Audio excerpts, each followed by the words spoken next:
Halo, halo, apa kabar Anda semua? Semoga selalu dalam keadaan sehat walafiat, tetap semangat. Kita ketemu lagi di hari Jumat. Ini kalau di KPK, biasanya kalau hari Jumat ada orang yang dipanggil, apalagi statusnya tersangka itu bakal langsung ditahan. Di Jumat keramat. Tapi sekarang giliran Ketua KPK yang dipanggil oleh Polda Bung Rocky jam 2 nanti ya. Dan statusnya belum jelas, tapi jelas sudah sampai penyidikan. Itu kan jelas ada tersangkanya, cuman belum belum Hmm. tetap belum diumumkan gitu, sama kayak gaya KPK terhadap Syahrul Yassin Limpo kemarin, sampai sudah penggeledahan pun belum diumumkan tersangkanya. Pak Mahfud Jadi akan kelihatannya ini namanya Jumat tukar tambah. Ojo waktu terambah. Yang memungkinkan orang melihat latar belakangnya apa itu. Apakah pemerasan, penyuapan, atau gratifikasi kan. Ya tapi tetap bunyi di media massa Firly potensial untuk ditersangkakan itu. Dan anggap aja bahwa memang akan ditersangkakan. Tetapi yang lebih orang tunggu dulu, orang tunggu adalah Syahrul Limpo mau diapain gitu kan. Jadi Ya, ya. fasilitas ini yang orang anggap bahwa ya nanti mungkin ada tukar tambah pada akhirnya tuh. Tetapi tukar tambah ini juga menjadi sulit karena ada situasi politik yang berubah-ubah tuh. Dan itu artinya permainan tukar tambah nunggu sinyal dari masing-masing pihak. Kan itu intinya kan. Jadi tetap kita mesti terangkan bahwa proses-proses pemeriksaan korupsi selalu digantungkan atau diasuransikan pada momentum yang di belakangnya adalah kepentingan-kepentingan politik. Itu dulu makronya tuh. Ya, ya.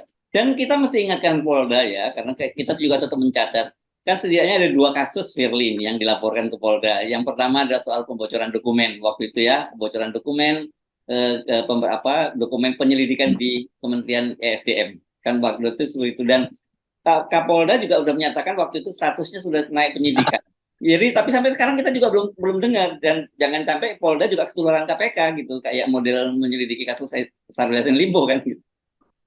Kelihatannya itu kalau kita lihat Firly beberapa kasus sudah jelas, tapi akhirnya seolah-olah dipetieskan itu. Jadi bisa juga Firly lolos itu kan, orang yang lihat kok dari awal juga banyak hal buas sorry badan pengawas nggak bisa tuh, bahkan dokumen-dokumen yang udah dipegang oleh Polda itu nggak diproses langsung, nggak belum sampai sekarang belum diproses. Jadi tetap ini dugaan kita, atau bukan sekedar dugaan, tapi kalkulasi kita ini akan ada tukar tambah tadi itu. Nah, publik ingin lihat itu. Apakah tukar tambah itu tergantung pada komposisi-komposisi pimpinan Polri yang ada di banyak lembaga kan, itu dasarnya kan. Jadi peralatan-peralatan pemberantasan korupsi sekarang lagi sibuk dialihkan menjadi fasilitas politik dari para capres. Nah itu mungkin akan membuat orang melihat bahwa oke itu, apalagi kalau Pak Sigit bilang kasus-kasus yang menyangkut calon presiden itu ditunda sampai selesai pemilihan umum. Tetapi kita tahu bahwa calon-calon presiden ini juga ada kaitannya dengan peralatan-peralatan keamanan. Kan kita tahu, kira-kira orang bertanya, loh si jenderal itu berada di wilayah siapa, pada capres siapa, si jenderal ini pada capres siapa. Kan peralatan-peralatan yang kita anggap sebagai penegak hukum udah dibagi habis di antara capres-capres. Itu sulitnya begitu nanti itu. Ya, ya, ya.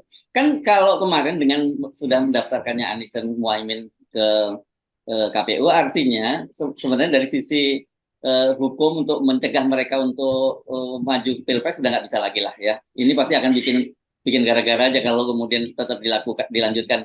Tetapi kan upaya untuk sekarang yang bisa dilakukan itu mendowngrade saja. Dan saya kira apa yang terjadi pada Syahrul Yassin Limpo, lepas dari bahwa itu ada kasus korupsinya ya, itu mesti kita pisahkan ya, itu clear kita soal begitu ya. Tapi kan digunakan untuk itu sebenarnya.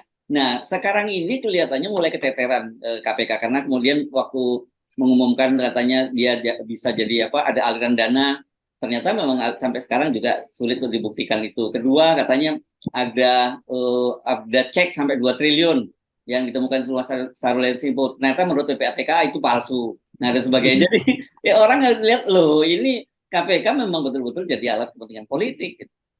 Yaitu intinya ketika pasangan Anies Caimin yang dua-duanya sebetulnya Target. disangkakan secara publik, ada kasus Caimin ada kasus, Anies ada kasus. Lalu sekarang dua-duanya melenggang, bahkan pertama kali mendaftar kan. Ya, Jadi ya, ini nggak mungkin lagi dibatalkan. Kalaupun mau ya, diproses ya nanti tunggu setelah pemilu kan itu ya, keputusannya. ya. Jadi berarti akses, sebut aja akses istana untuk menjadikan Nasdem sebagai sandra buat pasangan Anies dan Caimin udah nggak ada tuh. Jadi Syahril Limpo juga itu buat apa kalau ditahan juga nggak ada pentingnya lagi tuh kan. Walaupun Nasdem dipersoalkan ya fakta politiknya pasangan Amin ini udah melenggang itu soalnya tuh. Sementara Firly juga diincar justru oleh lawan-lawan politiknya tuh. Kan itu yang masih kita intai itu dan mungkin Firly juga punya alasan-alasan khusus secara politik atau di dalam transaksi dengan kepolisian untuk mengatakan ngapain nanti soal-soal KPK berantakan dong kalau Firly nggak ada. Kan Firly tetap masih bisa dipakai oleh kekuatan lain untuk mempersoalkan atau mendorong-dorong sprindik bagi ya bagi politisi yang lain. Kalau capresnya nggak bisa ya anggota DPR paling nggak masih ada kan. Ya, Karena ya. ini udah tahap di mana istana itu berupaya untuk mendowngrade atau melemahkan potensi-potensi yang masih mungkin dia lemahkan tuh. Anies sebagai potensi tertinggi udah lolos tuh. Nah, tinggal yang nggak mungkin Ganjar itu dilemahkan itu cari gara-gara lagi dengan PDIP. Demikian juga dengan Prabowo kan. Prabowo juga nggak bisa tuh karena udah jelas bahwa Jokowi kasih poin pada Prabowo. Dia tinggal soal legislatif atau tokoh-tokoh kunci di kabinet misalnya yang dipermainkan. Nah, itu masih diperlukan fungsinya Pak Firly buat itu. Ya, Jadi Pak Firly juga bisa mengatakan ya kalau lo tangkap gue ya berantakanlah semua kan lolos semua. betul. Jadi Betul. ini tukar tambah pragmatisme jadinya. Ya, dan sebenarnya kan sejak Mahkamah Konstitusi itu meloloskan perpanjangan masa jabatan pimpinan KPK, itu kan sebenarnya kita sudah tahu bahwa ini ada order dari sana memang untuk sekarang makin jelas kan dengan posisi MK yang seperti itu udah makin oh ini memang order di sana untuk jaga untuk menggunakan KPK. Jadi saya sepakat dengan Anda rasanya polisi juga mesti cek-cek lagi tuh, jangan sampai rekaman harimau tuh di belakangnya gitu. Itu perpanjangannya kan pasti diterima Firly. Mau Ya. ditolak apa nggak ditolak itu keinginan presiden. Masa Firly bilang saya nggak mau diperpanjang. Oh, itu artinya dari awal dia mesti sebut itu supaya presiden tidak kehilangan muka. Kan kehilangan muka juga Pak Jokowi kalau ditolak oleh Firly keputusan itu. Tetapi keadaan politik hari ini memungkinkan itu. Yes. Firly misalnya bisa oke sekalian aja deh gue tolak tuh dan penolakan Firly bisa menjadi momentum politik jadi game changer lagi kan ada apa kenapa Firly menolak tuh apa ada paksaan sebetulnya jadi tetap di belakang layar hukum ini ada layar politik yang lebih lebar. Ya, ya, ya, ya. Jadi ini sangat menarik memang untuk tambahnya karena saya juga yakin kalau toh betul misalnya ada katakanlah nanti ada kasusnya Anies atau kasusnya Caimin lah katakanlah begitu. Tapi nanti kalau pemilu udah selesai ya pasti nggak akan diproses lagi karena ini memang kasus yang dimunculkan menjelang pemilu. Gitu. Benar dan kita dibuat seolah-olah semua hal mesti nunggu sinyal dari presiden Ya. dan sinyal presiden itu bisa betul-betul nggak ada sinyal kan presiden sendiri udah bingung nih mau diapain nih permainan ini kan. Kan ini keadaan di mana presiden sebagai pemain utama tadi itu sekarang nggak tahu lagi mau bermain apa itu dan ya mungkin kontemplasi Pak Jokowi selama ada di Cina atau di Arab Saudi itu membuat dia berpikir ulang tuh bahwa dia pulang ke Jakarta dia akan nonton satu orkestrasi baru tuh bahwa peristiwa-peristiwa dalam 1-2 hari ini akan membuat Jokowi kehilangan kesempatan untuk konsolidasi itu dan itu saya kira dasarnya itu sementara kalau kita berpikir lalu Pak Jokowi politik itu konsultasinya ke siapa sekarang Pak Luhut ada sakit itu dan Pak Mahfud udah jelas minta cuti dia konsultasi dengan siapa kan tetap orang anggap ya lingkaran Pak Jokowi akhirnya satu persatu pergi itu dan dia sendiri mau mengatur sesuatu yang rumit yang dari awal dia nggak pahami sebetulnya kan Pak Jokowi nggak pahami persaingan elit dia tahu bahwa si ini potensi sprindik si ini tapi dia bukan pemain politik yang secanggih Golkar misalnya atau secanggih Nasdem tuh nah itu terlihat dan Nasdem ternyata nggak bisa ditaklukkan oleh Jokowi itu. Ya, ya, ya. Oke, saya tidak tahu jadwal persisnya karena kalau tidak salah acaranya sampai tanggal 21 berarti besok ya Pak Jokowi kembali. Tapi mumpung di Arab Saudi kan sekarang Pak Jokowi itu ada di Arab Saudi, KTT ASEAN dan negara-negara teluk begitu ya.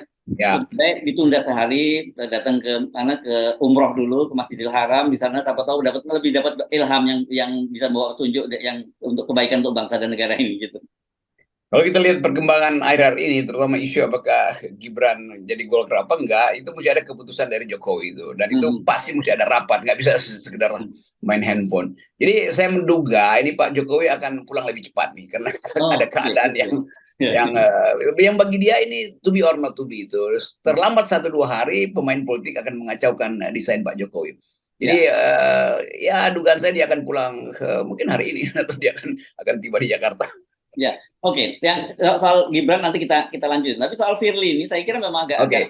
agak rumit ini, agak buat bagaimanapun juga kalau kelihatan dari sisi terus majunya Polda sampai kemudian kan sebelumnya sudah memanggil ajudannya Firly dan sekarang juga dirasa perlu manggil Firly, berarti sebenarnya ada niatan yang serius ya dari polisi ini. Kita nggak lihat apa kira-kira polisi kan bagaimanapun juga Pak Listio Sigit juga orangnya Pak Jokowi begitu, dan Firly itu diperpanjang masa jabatannya juga pasti maunya Pak Jokowi. Masa mau diamputasi sebenarnya proses Pilpres belum selesai.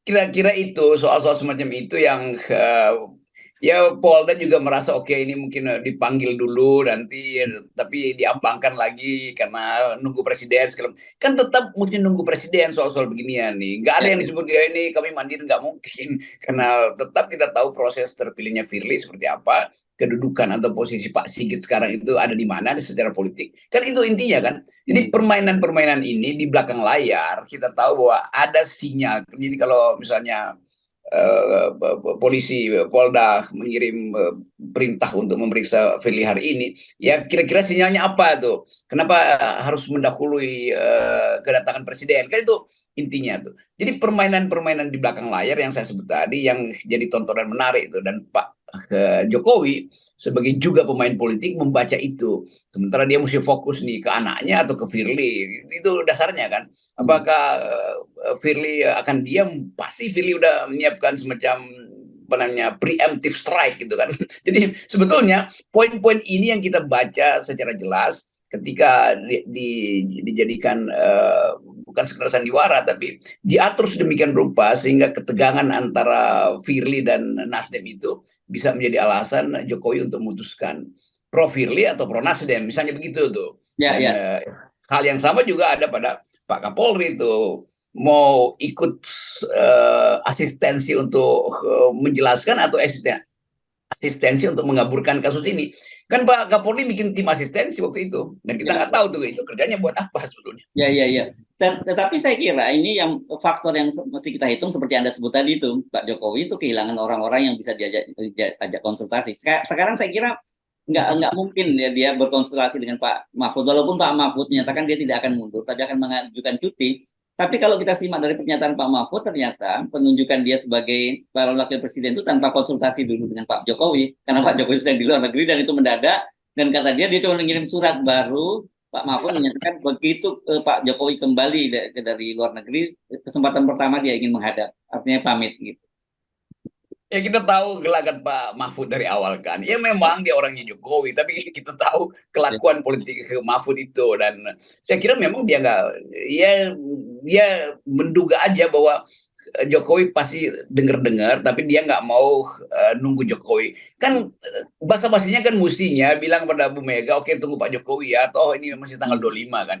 Tetapi greget politik Mahfud juga menunjukkan bahwa ini ada kesempatan untuk bikin heboh tuh. Jadi Mahfud udah dia terima aja kan. Dan Ibu Mega juga berhitung itu kalau tunggu Jokowi itu nanti ada kesan bahwa Jokowi yang mengizinkan tuh. Lalu orang Ya, ya. mulai berpikir lagi berarti ini sogokan Jokowi pada Ibu Mega. Jadi semua momentum itu akhirnya mesti kita lihat sebagai berebut waktu tuh, siapa lebih cerdas, siapa lebih cerdik tuh. Nah, Firly di akhir-akhir juga agak cerdik karena langsung mau nangkap Limpo, tapi prosesnya kan nggak bisa secepat itu sebetulnya. Dan kecepatan Firly juga dibaca dengan baik oleh Karyoto misalnya tuh, oleh Polda yang akan memeriksa dia tuh. Jadi inilah momentum untuk kita saksikan betapa hukum itu ditunggu momentumnya melalui kalender politik. Yes, oke, baik. Jadi makin makin asik ya berarti Bung Rocky. Kita tunggu apa Yes. Pak Firly akan datang atau tidak, karena kan kalau panggilan pertama itu masih bisa beralasan. Iya, bisa Panggilan aja Firly bilang ya masih ada hal-hal saya lagi membaca potensi untuk kembali menangkap Harun Masiku misalnya kan bisa ya. begitu. Atau alasan yang paling mungkin, saya tunggu Bapak Presiden kembali dari ke. Iya, ya bisa aja begitu ada penugasan khusus. Saya minta maaf ya Pak Polda karena KPK lagi fokus ada ya mungkin justru Firly membayangkan setelah sholat Jumat dia mesti umumkan seseorang misalnya tuh lalu orang wartawan berkumpul lagi di KPK. Jadi seluruh alibi bisa dibuat. Yes, oke. Baik, makasih Bung Rocky. Makin asik buat kita Nah, makin mantap kalau dengan alibi kontennya. ini Ya. itu yang membatalkan peristiwa bermutu. Oke, Thank you. sip.